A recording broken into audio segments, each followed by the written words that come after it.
Manā prātā plosās balsis, kā trakais, kurš netiek ārā. Ticēt sev vai izslēgt prātu, tā es sev jautāju un stāstu.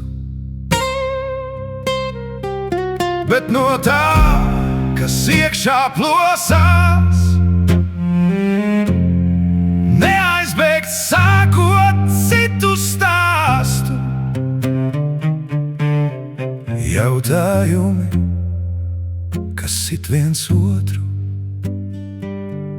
viens ar zīmuli, cits ar otru.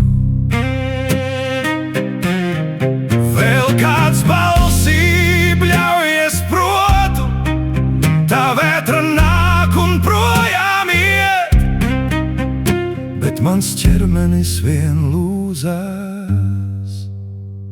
Es biju stiprs, bet tagad lūzt sāk.